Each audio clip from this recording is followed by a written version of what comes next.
करना क्या होगा? करना ये होगा कि जो सवाल तुम्हें यहाँ समझाया जा रहा है, कहने का मतलब क्लास में समझाया जा रहा है, टीचर जिस सवाल को समझाता है, घर जाने के बाद सबसे पहले उसी सवाल को निकालना शुरू करें, उसी सवाल को अपनी तरफ से निकालना शुरू करें। तो तुम देखोगे कि कहीं ना कहीं रुकावट आ जाएगी, वो सवाल भी हम पे नहीं होगा, कहीं ना कहीं हम भूल जाएंगे। फिर क्या करें? फिर उस सवाल को एक बार फिर देखें, फिर उसे समझें, और उसे समझने के बाद फिर हटा दें। जो क्लास में समझा हुआ है, नोट करके लाए हैं हम, फिर उसे दोबारा अपनी तरफ से निकालें। फिर दोबारा निकालने पर भी अगर गलती होती है तो फिर समझें तीसरी बार। एक बार कंप्लीट उस सवाल को निकालना है। अगर 4 सवाल तुम्हें बताए जा रहे हैं तो चारों के साथ यही व्यवहार करना है, और चारों सवालों को तुमने निकाल लिया अपनी तरफ से तो 4 सवाल और निकाल लोगे। प्रश्नावली में अगर 10 सवाल हैं तो उनमें से 8 सवाल हो गए। 2 सवालों को टीचर को पूछ सकते हो। इस तरीके से पूरा गणित तैयार कर सकते हो, इसमें कोई दो राय नहीं। यहाँ मैं तुम्हें वो सारे सवाल बता रहा हूँ जो महत्वपूर्ण हैं, जिनसे संबंधित और बाकी के सवाल हैं, बहुत से सवाल हैं। उन सवालों को पहले यह पढ़ो और फिर निकालो सवालों को, उन्हीं सवालों को निकालो। अगर उन सवालों को निकाल लोगे तो उनसे संबंधित बहुत सारे सवाल तुम निकाल लोगे, गणित तैयार हो जाएगा। कोई टेंशन मत लो, जिस तरीके से हम बता रहे हैं उस तरीके से पढ़ना शुरू करो, गणित की तैयारी पूरी होगी। तो देखिए, इसी क्रम में प्रश्नावली चल रही है 3.3, और इसमें अभी कुछ सवाल ऐसे हैं जो मुझे बताने हैं। मैं कोशिश ये कर रहा हूँ, यहाँ पर लिखा भी है कि ऑल सॉल्व, यानी ऑल सॉल्व का मतलब ये नहीं कि प्रत्येक सवाल को यहाँ हल कर करके दिखाया जाए। ऑल सॉल्व का मतलब ये है कि प्रत्येक सवाल को तुम सॉल्व कर सकते हो, इस तरीके से पढ़ाया जा रहा है। तो मैं सवाल ले रहा हूँ प्रश्नावली 3.3 का 6वां, क्वेश्चन नंबर 6। क्वेश्चन नंबर 6 और एक्सरसाइज 3.3। इसमें भी 2 पार्ट हैं, एक पार्ट मैं बताऊंगा, एक पार्ट को तुम करोगे। पहले पार्ट को अच्छी तरह समझें और पहले इसी पार्ट को निकालें। लिखा हुआ है ए मैट्रिक्स है, एक ए मैट्रिक्स दे रखा है कॉस एल्फा, और ये है sign alpha minus sine alpha cos alpha, ये दे रखा है। तो सत्यापित कीजिए। क्या सत्यापित करना है? ए डैश इंटू ए बराबर 1 होता है, ये हमें सत्यापित करना है। आसान सवाल है। कैसे करेंगे? सबसे पहले इसका डैश निकालिए, यानी ए मैट्रिक्स दे रखा है कॉस एल्फा साइन एल्फा। मैं सबसे पहले रो को पढ़ता हूँ, तरीका ये होता है पहले रो को पढ़ें। कॉस एल्फा साइन एल्फा, ऐसे नहीं पढ़ेंगे cos alpha minus sine alpha, फिर तो गड़बड़ हो जाएगी। Cos alpha sine alpha minus sine alpha cos alpha minus sine alpha cos alpha. अब इसका डैश निकालिए। ए डैश इक्वल टू, डैश का मतलब रो को कॉलम और कॉलम को रो, यानी इस रो को, पहली रो को पहला कॉलम बना दो। कॉस एल्फा साइन एल्फा, ये हो जाएगा माइनस साइन एल्फा, और ये कॉस एल्फा। अब हमें ए डैश ए निकालना है। ए डैश में ए का मल्टीप्लिकेशन करना है, यानी ए डैश ए इक्वल टू, किसी का किसी में नहीं कर सकते हम, ए डैश में ए का ही करेंगे, पीछे से करेंगे इसका। तो ये हो जाएगा cos alpha minus sine alpha और साइन एल्फा कॉस एल्फा। अब ए को लिखिए गुणा करके, यहाँ न गुणा का चिन्ह लगाएंगे तब भी कोई दिक्कत नहीं है। Cos alpha sine alpha minus sine alpha cos alpha equal to, गुणा कर दो, पहली पंक्ति में पहले कॉलम का गुणा करके पहली पंक्ति का पहला एलिमेंट बनता है। कॉस का गुणा इसमें किया तो क्या हो गया, ये कॉस स्क्वायर एल्फा। इसका इसमें गुणा किया प्लस साइन स्क्वायर एल्फा। अब यहाँ पे दूसरे कॉलम से पहली पंक्ति में गुणा करेंगे तो पहली पंक्ति का दूसरा एलिमेंट बनेगा। इसका गुणा करेंगे तो क्या हो जाएगा, ये कॉस एल्फा इंटू, इसका इसमें कर रहे हैं साइन एल्फा, प्लस बीच में प्लस आता है, भले ही यहाँ माइनस आ रहा हो तो माइनस भले ही हो जाए। इसका हम इसमें करेंगे तो ये हो जाएगा minus sine alpha cos alpha. अब दूसरी पंक्ति को तैयार कर रहे हैं। दूसरी पंक्ति में पहले कॉलम का गुणा cos alpha sine alpha, cos alpha sine alpha. इसका गुणा करिए minus sine alpha cos alpha. अब इसका गुणा करेंगे इसमें तो ये हो जाएगा sine square alpha plus cos square alpha. देखिए इसको देखो, ट्रिग्नोमेट्री का सूत्र होता है sine square A plus cos square A equal to 1। ये हो गया 1, ये इससे कट गया एक ऋण का एक धन का, ये इससे कटेगा एक ऋण का एक धन का, ये 0 ये 0 और ये 1। ये क्या है, यूनिट मैट्रिक्स है, 2/2 का यूनिट मैट्रिक्स, इसको हम आई कह सकते हैं। यही तो हमें सिद्ध करना था। बिल्कुल सेम उसी तरीके से दूसरा पार्ट करके देखेंगे, दूसरा पार्ट हो जाएगा। आगे देखिए, एक सवाल और ले रहे हैं, क्वेश्चन नंबर 8। क्वेश्चन नंबर 8 देखो, एक मैट्रिक्स दिया है ए मैट्रिक्स इक्वल टू, ये है तुम्हारा 1 5 6 7, ये दे रखा है। तो ये कहा है इसने, इसके लिए सत्यापित कीजिए a प्लस ए डैश एक सममित आव्यूह है। a प्लस, ये हमें प्रूव करना है, सत्यापित करना है, एक ही बात है, prove that a plus A dash एक क्या है, सममित आव्यूह, सिमेट्रिक मैट्रिक्स है ये।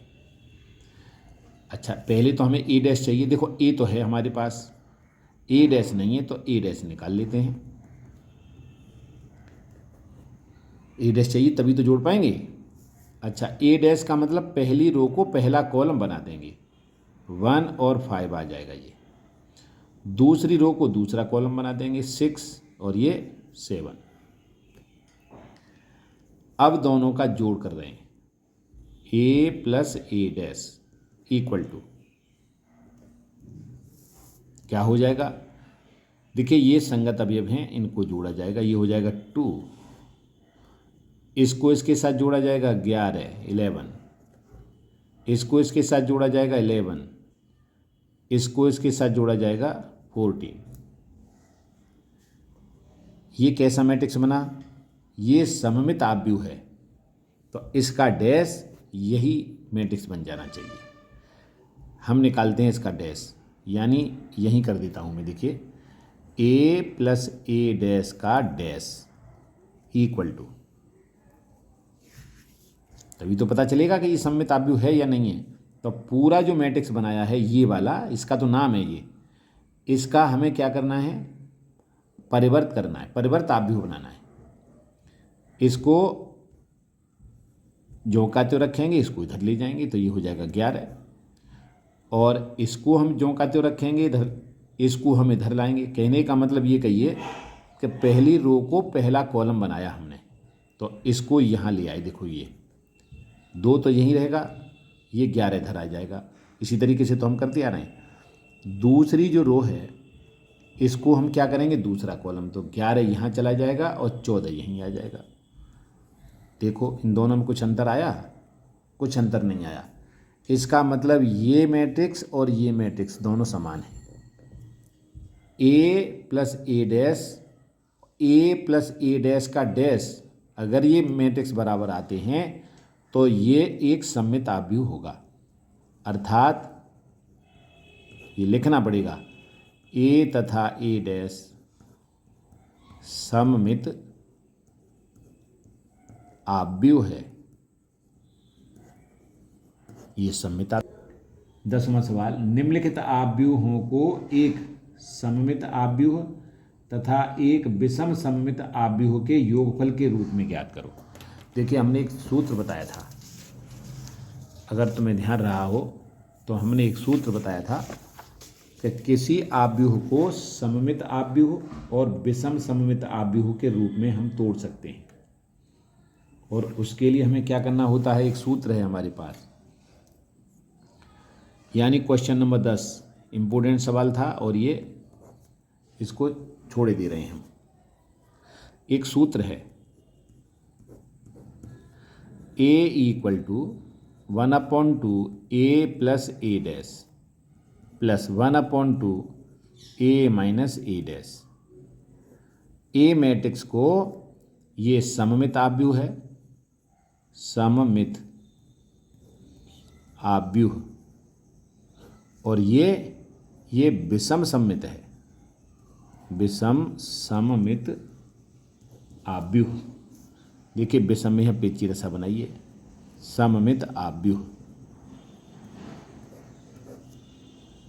दो आव्यूहों में हम तोड़ सकते हैं, करना वही है। यानी 10वें का हम कोई एक खंड ले लेते हैं और मैं ले लेता हूँ, केवल पहला ही ले रहा हूँ मैं, इनको बाकी को तुम करके देखना। ये कर लिया हमने, लेट ए बराबर, हालांकि नाम नहीं दिया तो हमने अपनी तरफ से मान लिया, लेट माने माना के। ये है तुम्हारा 3, 5, 1 - 1। इसका हमने डैश निकाला, ए डैश कहने का मतलब परिवर्त आव्यूह। पहली रो को पहला कॉलम बना दो, 3, 5, दूसरी रो को दूसरा कॉलम यानी 1 - 1। अब हम सममित आव्यूह बना रहे हैं, यानी ये कहेंगे 1/2 a plus a dash equal to क्या हो जाएगा, यानी 3, 5, 1 - 1 प्लस 3, 1, 5 - 1। इन दोनों को जोड़ो और इसका कर दो आधा, यानी 1/2 आगे और लगा दिया जाएगा। दोनों मैट्रिक्स जब जोड़ दिए जाएंगे उसके बाद 1/2 करना है। 1/2 इसको इसके साथ जोड़ा 6 हो गया, इसको इसके साथ जोड़ा 6, इसको इसके साथ जोड़ा 6, इसको इसके साथ जोड़ा -1। 2 से भाग कर दो, सारे एलिमेंट 2 से कटेंगे। इसमें भाग करेंगे तो 3 आएगा, इसमें भाग करेंगे तो 3 आएगा, इसमें भाग करेंगे तो 3 आएगा, इसमें भाग करेंगे तो ये 2 था -2। देखिए, -1 और -1 -2, तो ये -1 आएगा। ये जो आव्यूह है ये कैसा आव्यूह है, ये सममित आव्यूह है। इसको हम अगर पहले रो को कॉलम बना रहे हैं, देखो पहला तो 3, 3 और 3, 3। दूसरी रो को बना रहे हैं दूसरा कॉलम तो 3 - 1 और देखो 3 - 1। इसका मतलब ये सममित आव्यूह है। अब हमें निकालना है विषम सममित आव्यूह। डैश हम निकाल चुके हैं, 1/2 इसी प्रकार लिख दो, 1/2 a minus a dash equal to क्या हो जाएगा, a माइनस a डैश यहाँ लिख सकते हैं, 1/2 आगे कर दिया हमने और a को लिखा हमने, ये है 3, 5, 1 - 1। ऊपर से नहीं देखेंगे, यहाँ आ जाएगा तो हमारी समझ में भी आएगा। ये हो जाएगा 3, 1, 5 - 1। और यहाँ एक कोष्ठक लेना पड़ेगा। क्यों लेना पड़ेगा, क्योंकि ये 1/2 दोनों के आगे है, न कि केवल इसके आगे हो। इसलिए 1/2 अगर यहाँ लिख रहे हैं तो हमें कोष्ठक लेना पड़ेगा। 1/2 हमने लिखा और देखिए अब जोड़ देते हैं तो एक ही मैट्रिक्स बनाएंगे, तो आगे लिख दिया हमने। ये माइनस है, माइनस ले रहे हैं बच्चों। 3 - 3 करा हमने तो 0, 5 - 1 किया तो 4, 1 माइनस 5 किया तो -4, इसमें से ये घटाएंगे तो ये ऋण का है तो ये ऋण का बचेगा, इसमें से ये घटाएंगे तो 0 आ जाएगा। अब 2 का भाग करिए, इसमें 2 का भाग प्रत्येक एलिमेंट में होगा। इसमें करेंगे तो 0, इसमें करेंगे तो 2, इसमें करेंगे -2, इसमें करेंगे 0। अच्छा, अब इसमें देखो ये कैसा व्यू है, इसको हम अगर ट्रांसपोज करें, इसको हम परिवर्त कर रहे हैं, यानी 1/2। ये सब करने की आवश्यकता नहीं है। ये क्या है, वैसे इसकी सिमेट्रिक मैट्रिक्स है, ये विषम सममित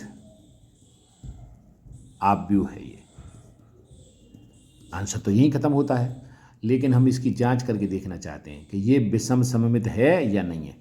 विषम सममित का मतलब इसका हम डैश करते हैं, 1/2 a माइनस ए डैश का हमने क्या कर दिया, डैश। तो ये क्या हो जाएगा, पहली रो को पहला कॉलम बनाइए, 0 2, दूसरी रो को दूसरा कॉलम यानी -2 0।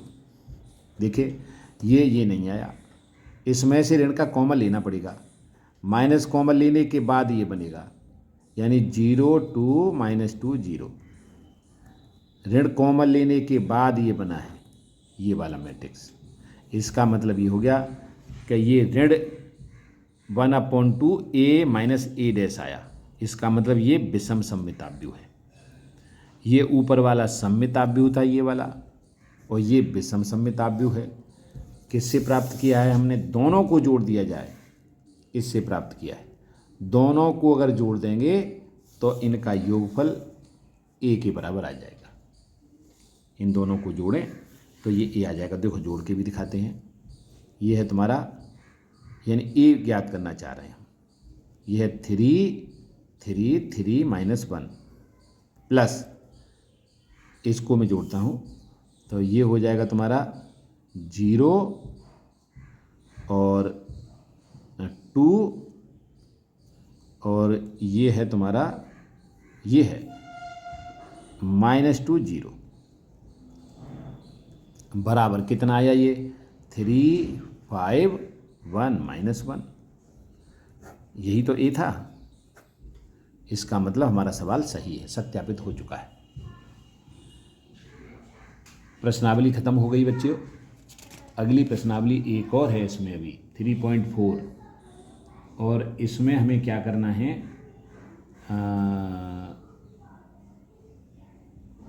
प्रश्नावली नंबर 3.4 बहुत इम्पोर्टेंट प्रश्नावली है बच्चों। ये बहुत इम्पोर्टेंट है। हमें ए इनवर्स निकालना है, मैट्रिक्स का इनवर्स निकालना है, इनवर्सिबल मैट्रिक्स ज्ञात करना है। इसको बहुत अच्छी तरह समझेंगे, कल शुरू करेंगे इसको।